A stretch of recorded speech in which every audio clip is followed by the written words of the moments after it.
அஸ்ஸலாமு அலைக்கும். இன்றைக்கி வந்து ஃப்ரைடே விலாக் தான். ஃப்ரைடேனாலே எல்லார் வீட்லேயும் வந்து எப்போவுமே ஸ்பெஷலாக தான் இருக்கும். அதே மாதிரி தான் எங்கள் வீட்லேயும். இன்றைக்கி வந்து மட்டன் கிரேவியும் சிக்கன் 65 தான். ஃபஸ்ட்டு வந்து சிக்கன் வந்து வாஷ் பண்ணிவிட்டு மசாலா போட்டு வச்சிடலான்னு சொல்லிட்டு ஒரு பவுலில் வந்து சிக்கன் 65 மசாலா தான் எடுத்திருக்கேன். எங்கள் கடையில் வந்து சிக்கன் 65 மசாலா நல்லாயிருக்கும். ஹோம்மேடாக செய்கிறதுனால டேஸ்ட்டுமே சூப்பராக இருக்கும்னு சொல்லிட்டு நாங்கள் சிக்கன் 65னாலே அந்த மசாலா தான் யூஸ் பண்ணுவோம். 1/2 கிலோ சிக்கனுக்கு வந்து ஒரு பாக்கெட் கரெக்டாக இருக்கும். அதில் வந்து நம்ம எக்ஸ்ட்ரா இஞ்சி பூண்டு, உப்பு, மிளகு, மிளகாத்தூள், சோள மாவு இது மட்டும் தான் ஆட் பண்ணுவோம். அன்றைக்கி அந்த மாதிரி தான் 3 பாக்கெட் கிட்ட சிக்கன் 65 மசாலா எடுத்திருக்கேன். அதில் வந்து கொஞ்சமாக சோள மாவு, உப்பு, இஞ்சி பூண்டு எல்லாமே ஆட் பண்ணிவிட்டு இப்போ வந்து வாஷ் பண்ண சிக்கனுமே அதில் வந்து போட்டு நல்லா மசாலா போட்டு எடுத்து வச்சுக்கிட்டோம். நான் வந்து ஸ்கூலுக்கும் தேவைப்படும்னு சொல்லிவிட்டு நான் பாக்ஸ்லேயுமே தனித்தனியாக எடுத்து வச்சுக்குவேன். சிக்கன் ஃப்ரைட் ரைஸ்க்கு தனியாக, ஃப்ரை பண்ணுறதுக்கு தனியான்னு சொல்லிட்டு 2 பாக்ஸில் வந்து சிக்கன் தனித்தனியாக எடுத்துகிட்டு மீதி இருக்க சிக்கனையும் வந்து நல்லா மசாலா போட்டு எடுத்து வச்சுக்கிட்டேன். இப்போ வந்து வாங்க மட்டன் கிரேவி எப்படி செய்யலாங்கிறத உங்களுக்கு காட்டுறேன்.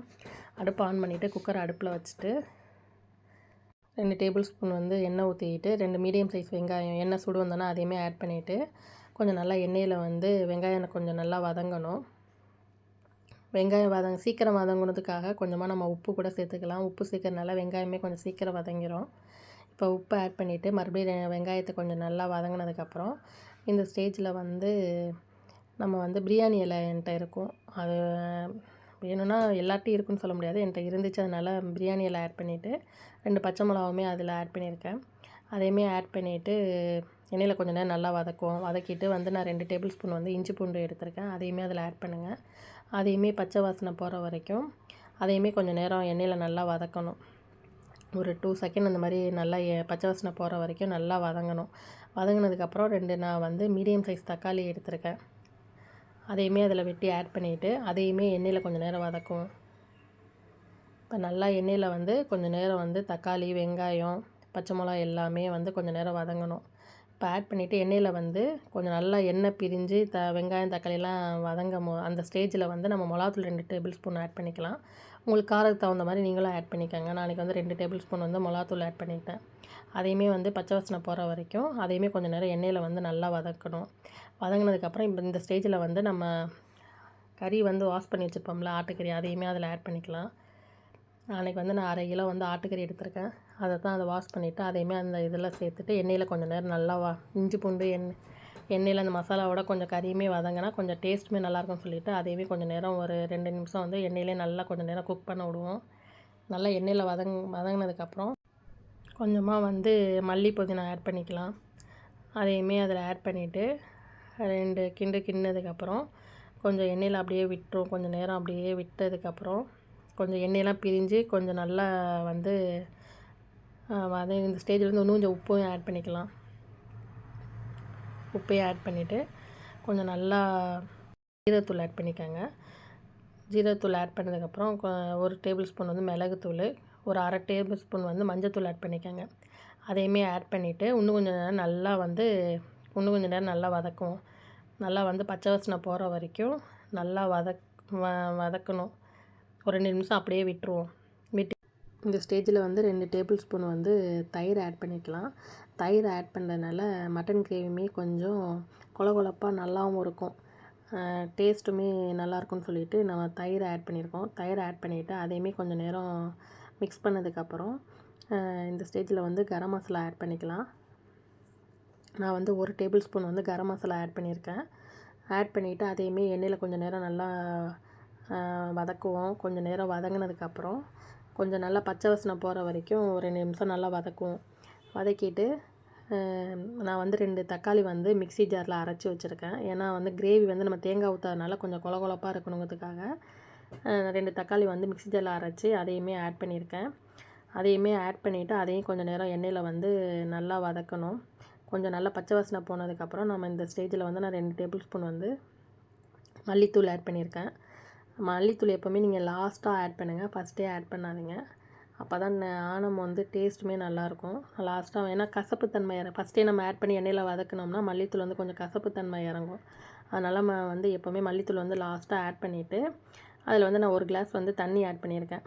அதையுமே ஆட் பண்ணிவிட்டு இந்த ஸ்டேஜில் வந்து உப்பு, காரம் எல்லாமே கரெக்டாக இருக்கான்னு பார்த்துக்கோங்க. உங்களுக்கு எதுவும் பத்தலைன்னா கூட நீங்கள் வந்து ஆட் பண்ணிக்கலாம். எனக்கு வந்து அன்றைக்கி செக் பண்ணி பார்த்தேன். எனக்கு வந்து உப்பு, காரம் எல்லாமே கரெக்டாக இருந்துச்சு. இப்போ வந்து நான் மூடி போட்டு குறைச்சி வந்து நான் 2 விசிலில் வச்சு ஆஃப் பண்ணிட்டேன். இப்போ வந்து ஏர் ஃப்ரையில் வந்து சிக்கன் மீட் ஃப்ரை பண்ணிடலான்னு சொல்லிவிட்டு ஒரு ட்ரேயில் வந்து ஆயில் அப்ளை பண்ணிவிட்டு பட்டர் ஷீட்டு போட்டிருக்கேன். ஏன்னா பட்டர் ஷீட்டு போடுறதுனால நம்மளுக்கு வந்து எடுத்து வாஷ் பண்ணுறது கொஞ்சம் ஈஸியாக இருக்கும். நான் எப்போ சிக்கன் வந்து ஃப்ரை பண்ணாலுமே நான் பட்டர் ஷீட் போட்டு தான் சிக்கன் மீட் ஃப்ரை பண்ணுவேன். அதனால் அன்றைக்கி வந்து பட்டர் ஷீட் போட்டுட்டு சிக்கன் மீட் ஃப்ரை பண்ணுறதுக்கு எல்லாமே எடுத்து வச்சுட்டு ட்ரேயில் அரேஞ்ச் பண்ணிவிட்டு ஏர் ஃப்ரையில் வந்து அதையுமே குக் பண்ண விட்டுட்டேன். சரி, இந்த கேப்பில் வந்து நம்ம ரசம் தாளிக்கலான்னு சொல்லிவிட்டு இப்போ ரசத்துக்குள்ள வேலை தான் செய்யலான்னு சொல்லிவிட்டு அதை தான் ரெடி பண்ணிகிட்ருக்கேன்.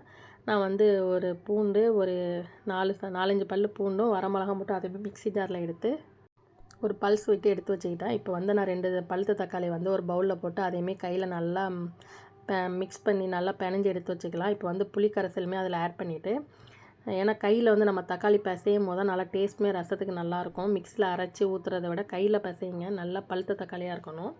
இப்போ வந்து தட்டி சூடு வந்தோடனே எண்ணெய் ஒரு டேபிள் ஸ்பூன் ஊற்றி நான் ஒரு டேபிள் ஸ்பூன் வந்து கடுகு ஆட் பண்ணியிருக்கேன். கடுகு பொரிஞ்சோடனே கருவேப்பிலை, நம்ம மிக்ஸியில் அரைச்ச பூண்டு, வரமிளகா அதையுமே அதில் ஆட் பண்ணிவிட்டு, இப்போ புளியும் தக்காளியும் கரைச்சி வச்சுருக்கோம்ல அந்த தண்ணியுமே அதில் ஆட் பண்ணிடுங்க. ஆட் பண்ணிவிட்டு ஒரு டேபிள் ஸ்பூன் வந்து மஞ்சத்தூள், கொஞ்சமாக வந்து ஜீரகத்தூள். நாங்கள் ஜீரகத்தூள்னாலே அதில் ஜீரகம், சோம்பு, மிளகு இது தான் எப்போவுமே அரைச்சி எடுத்து வச்சுருப்போம். அந்த தூள் வந்து கொஞ்சமாக ஆட் பண்ணிவிட்டு, கொஞ்சமாக வந்து 1/2 டேபிள் ஸ்பூன் வந்து மிளகுத்தூளுமே ஆட் பண்ணிடுங்க. நான் வந்து இந்த எப்போவுமே பச்சை மிளகா, மல்லிக்கீரை வந்து உடனே போட மாட்டேன். லாஸ்ட்டாக ஒரு கொஞ்சம் ரசம் வச்சு ஒரு 10 நிமிஷத்துக்கு அப்புறம் இந்த ஸ்டேஜில் தான் வந்து நான் பச்சை மிளகா ஆட் பண்ணுவேன்.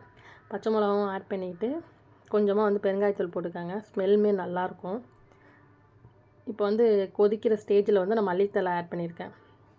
மல்லித்தழை ஆட் பண்ணிவிட்டு பாருங்கள், ஓரத்துலலாம் பபுள்ஸ் மாதிரி வரும். கொஞ்சம் கொதிக்கிற ஸ்டேஜில் வந்து உப்பையுமே ஆட் பண்ணிவிட்டு, நம்ம கொதிக்க விட்டோம்னா ரசம் நல்லா இருக்காது. அதனால் நம்ம கொதிக்க வரதுக்கு முன்னாடியே மூடி போட்டு ஆஃப் பண்ணிடலாம். இப்போ வந்து ஏர் ஃப்ரையில் வச்ச சிக்கனுமே ரெடி ஆயிடுச்சு. சரி, அதையுமே எடுத்துட்டு இப்போ பட்டர் அப்ளை பண்ணுவோம். எல்லா சிக்கன் மேலேயும் பட்டர் அப்ளை பண்ணுறதுனால சிக்கனுமே வந்து சாஃப்டாக இருக்கும்.